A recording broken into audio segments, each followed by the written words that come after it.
Hello. हाँ तो दोस्तों, आज मैं घर पे था तो मैंने बोला कि आज कुछ ऐसा वीडियो बनाया जाए जो आपकी लाइफ में कुछ मदद कर सके। मदद इन द सेंस कि हम जब हताश होते हैं, जब हमारे पास काम नहीं होता या हमारे पास पैसा नहीं होता है उतना जितना चाहिए, तब हम ये सोचते हैं कि यार मेरी किस्मत ही खराब है। अभी वो किस्मत कहाँ से आ गई? किस्मत बनाने से बनती है, और ख़ासकर उन लोगों के लिए वीडियो बना रहा हूँ मैं आज ये कि आप उठिए, दुनिया बहुत बड़ी है। अभी कुछ टाइम से मैं देख रहा था, कुछ जगह पे गया भी, वहाँ पे BA LLB पकोड़े बेचने वाला, या एक जगह पे मैंने देखा है B.Ed छोले कुलचे वाला, वो लिखा है, मेंशन किया है उन्होंने। तो आप अगर जाना चाहते हैं किसी लाइन में और आपने वो डिप्लोमा किया है या कोई ऐसा आपके पास आधिकारिक सरकार की अधिकारों के हाथ में आता है, वो आपने डिप्लोमा भी किया है, आप एलिजिबल भी हैं, मगर अगर आप ये बोलते हैं कि मुझे नौकरी नहीं मिली या सरकारी नौकरी नहीं मिली। अभी B.Ed जो होते हैं वो टेक्निकली उनको काफ़ी ज़्यादा पढ़ाया जाता है। दुनिया में बहुत बड़े बड़े काम हैं, दुनिया बहुत बड़ी है। अगर आप ये ध्यान करें कि हिमाचल कितना बड़ा है, तो हिमाचल बहुत बड़ा है। हम तो देखते हैं ना, हम ज्वालाजी में रह रहे हैं या कांगड़ा में रह रहे हैं या हमीरपुर में, मगर अगर आप ऑल ओवर देखें तो हिमाचल भी बहुत बड़ा है। हिमाचल में भी बहुत ज़्यादा अपॉर्चुनिटीज़ हैं। तो बाकी बातों की बातें नहीं, अपने अपने दिमाग हैं, अपने अपने सिस्टम हैं। मगर मैं जो बात करने के लिए बैठा हूँ आज, वो बात ये है कि लाइफ में जब आप चलते हैं, आपके आगे कई ऐसे लोग आएंगे जिनका आपके साथ कोई लेन देन नहीं होगा। मतलब दूर दूर तक आपके साथ कोई लेन देन नहीं है उनको ये है कि ये गाड़ी ले आए, या ये अभी नौकरी कर रहे हैं, या ये अभी पहले इनके पास कुछ नहीं था, आज कुछ है। ये मैं अपनी लाइफ के एक्सपीरियंसेस बता रहा हूँ आपको। ऐसा नहीं है कि मैं कहीं से सुना के बात कर रहा हूँ। तो जो लोग ये समझते हैं कि मैं बहुत कमज़ोर हूँ या मेरी किस्मत ख़राब है या मैं कमज़ोर हूँ, या लोग उस पर प्रेशर डालते हैं, आपके पास कई लोग ऐसे, आपके आसपास भी कोई लोग ऐसे होंगे जो आपको हताश करने की कोशिश करेंगे। नहीं ये मत कर, ऐसे मत कर, ये तेरे बस का नहीं है या वो नहीं है। आपने अगर वो जो काम कर रहे हैं, जिस काम को आप करने के लिए दिमाग बना चुके हैं, और आप अगर उस काम को करके दिखा देंगे, तब आप माने जाएंगे कि आप में एलिजिबिलिटी थी, मगर वो दबाई जा रही थी। मैं अपनी लाइफ का ही बात बता रहा हूँ आपको। मुझे भी कई बार कहा गया कि ये तेरे बस का नहीं है, वो तेरे बस का नहीं है, ये तेरे को आएगा नहीं, तू क्या करेगा, कैसे करेगा। तो भाई साहब, आज कॉन्ट्रैक्टर बन चुका हूँ, फॉरेस्ट डिपार्टमेंट में काम भी कर रहे हैं, गाड़ी भी है, पैसे की भी थोड़ी बहुत किल्लत थी जो पहले, अभी वो भी नहीं है। 5 साल तक यूट्यूब की तरफ ध्यान इसलिए नहीं गया क्योंकि हमें अपना हैंड टू माउथ कमाया खाया। तो अब अपने लाइफ के एक्सपीरियंसेस वो मैं आपको बता रहा हूँ। मेरा रिवर्स लग गया था सेकेंड ईयर में। हमारे टाइम में सेकेंड ईयर मतलब जो अभी पद्धति है पढ़ाई की, वो तब नहीं थी। रिवर्स लग गया था, तो मैं दिल्ली चला गया, Delhi NSD national school of drama में एडमिशन लेने के लिए। तब के टाइम में 500 रुपये बहुत ज़्यादा होता था। तो 500 रुपये वो था, क्या कहते हैं उसको, प्रोस्पेक्टस। तो अभी काफ़ी टाइम से लिटरेचर से साइड में हूँ ना, तो याद भी कम आ रहा है, सॉरी। तो प्रोस्पेक्टस 500 रुपये का था, और वहाँ पे मैं बाहर खड़ा रहता था कि कोई देखते हैं कोई कौन यहाँ सीख रहा है, एक्टिंग कौन सीख रहा है। National school of drama Delhi में सिचुएटेड है, कश्मीरी गेट में। साथ में ही मेरी मौसी का घर थे। फिर मैंने वहाँ पे जब दाव पेच नहीं लगे, प्रोस्पेक्टस तो ख़रीद लेता, मगर वहाँ पे अगर रहना है और काम करना है, क्योंकि ये एक्टिंग सीखनी है तो पैसा भी चाहिए था, उतना पैसा था नहीं। फिर वहाँ पे एक चाय वाला था बाहर, बिल्कुल गेट के बाहर, तो वहाँ पे चाय पीता था मैं कभी कभी। तो एक बार उन्होंने पूछा, बोला बेटा यहाँ पे आप बाहर बाहर खड़े रहते हैं, देखते रहते हैं, क्या आपने अंदर एडमिशन लेनी है, कहाँ से आप? मैंने बोला जी हिमाचल से। और हिमाचल का नाम सुनते ही उसके फेस पे एक अलग सी चमक आ गई। तो मैंने बोला बाबा आप पूछ रहे हैं, क्यों पूछ रहे हैं आप ये बात? बोले यहाँ पे कई आते हैं और हिमाचल स्वर्ग से, आप स्वर्ग की तरह है हमारे लिए, क्योंकि वो यूपी से थे। तो बोला हिमाचल तो स्वर्ग की तरह है, यहाँ पे बड़े तालाब में छोटी मछली बन के रहने से बेटर है, बड़े तालाब में, सॉरी उल्टा हो गया, बड़े तालाब में छोटी मछली बन के रहने से बेटर है कि छोटे तालाब में बड़ी मछली बन के रहे। वो बात मेरे माइंड में स्ट्राइक कर गई। मैंने बोला बाबा बात तो ठीक बोल रहा है।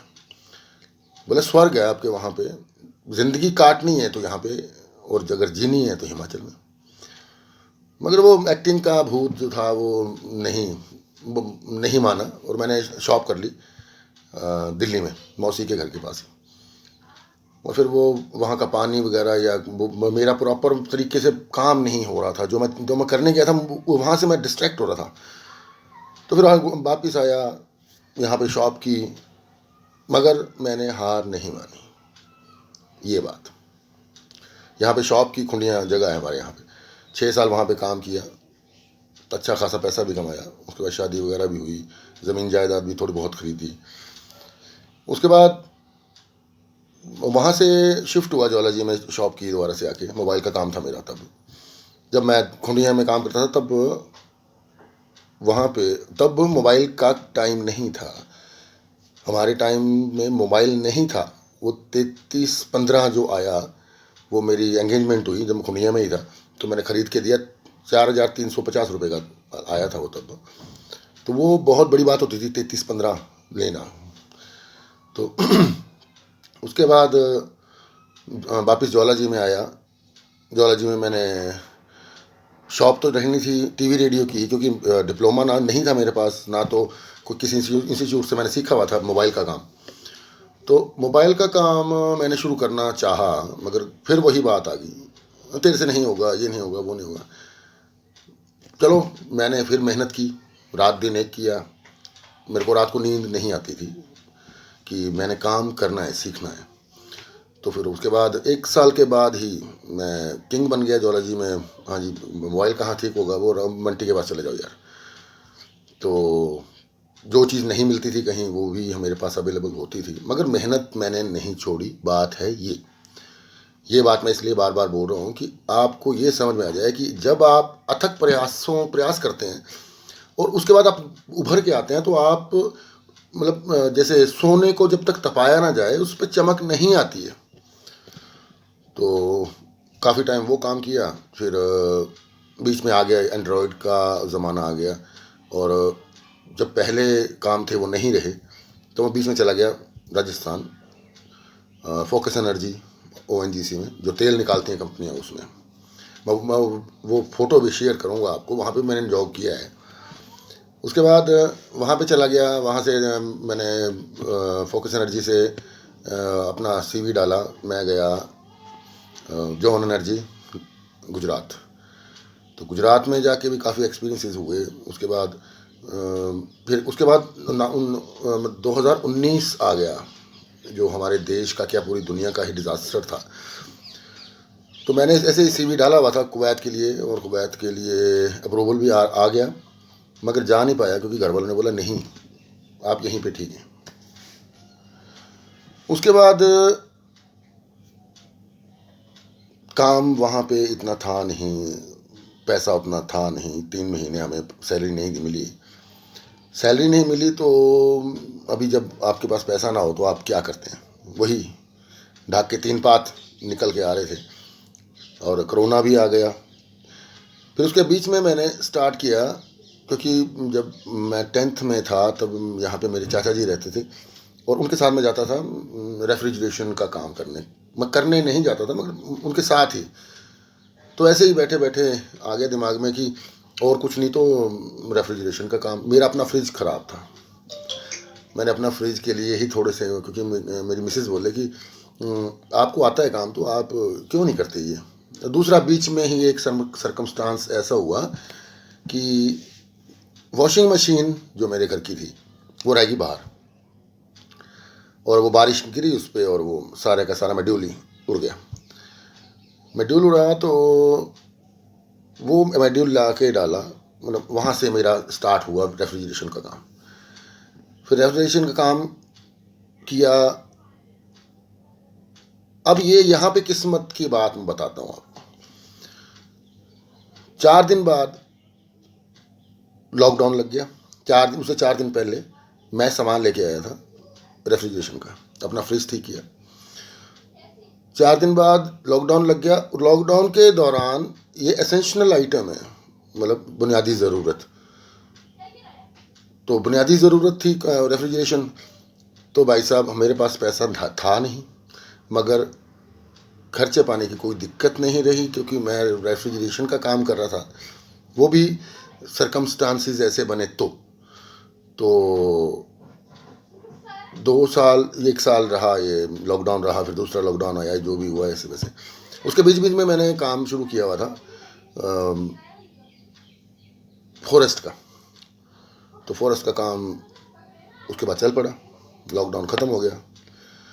मगर मैं आपको अपना एक्सपीरियंस इसलिए बता रहा हूँ कि आप अगर आगे से आगे कोशिश करेंगे, रात दिन सोचेंगे कि अभी क्या चाहिए, आगे मुझे करना क्या है। क्योंकि मेरे बाल बच्चे भी हैं, 2 बेटियां 1 बेटा है। बेटे के साथ आपको मिला चुका हूँ। तो बेटियां भी आपने देखी हैं, मेरी डिस्क्रिप्शन में वीडियो हैं, उसमें देख लें आप। बेटियां 2 बेटियां हैं, एक +2 में है। और खर्चा भी ज़्यादा था, सब कुछ थी। मगर जब आपका खर्चा ज़्यादा होता है तो भगवान आपके लिए वो चीज़, वो खर्चा करने के लिए आपके रास्ते खोलता है। तो वीडियो ज़्यादा लंबा हो गया तो इसके लिए सॉरी, मगर अपना एक्सपीरियंस मेरा था ही ऐसा, तो मैं क्या बोल सकता हूँ। तो अभी इस वक्त मैं फॉरेस्ट कॉन्ट्रैक्टर हूँ और गाड़ी स्कॉर्पियो है। आपने देखी है, मेरा जो कवर पेज का फ़ोटो है वो गाड़ी है। बाकी आपको मैं सिर्फ ये बताना चाहता हूँ कि आप कभी भी अपने आप को प्रूव करने से ना पीछे रहें। आप अपने आप को प्रूव करें। आपको जो कई लोग बोलेंगे आपको, नहीं ये तेरे बस का नहीं है, ये नहीं है, वो नहीं है, मगर आपने अपने आप को प्रूव करना है तो आपको खुद को ही मेहनत करनी पड़ेगी।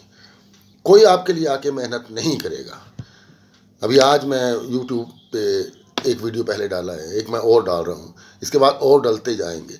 मगर अगर आप ये सोचते हैं कि मेरे पास बहुत टाइम था, आज से 5 साल पहले क्यों नहीं किया इसलिए नहीं कि जब आपका ध्यान ही किसी और चीज़ पे हो, आपका ध्यान हैंड टू माउथ खाना, शाम तक रोजी रोटी दिहाड़ी दूड़ी बन जाए यार, उसी में ही रहे, तो आप कहाँ स्टैंड करेंगे, कैसे स्टैंड करेंगे।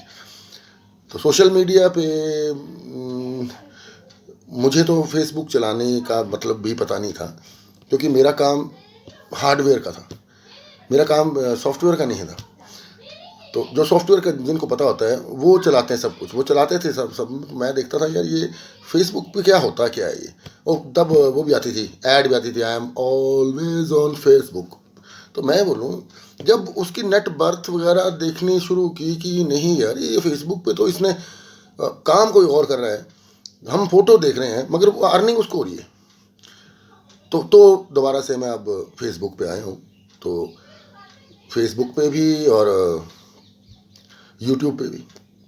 तो मेरा कहने का मतलब सिर्फ इतना सा ही है कि लोगों की बातें कम सुनिए, अपने दिल की बात सुनिए, दिमाग लगाइए, सही रास्ता चुनिए, और लोगों को गलत प्रूव करना ही आपकी काबिलियत का सच्चा प्रमाण होता है।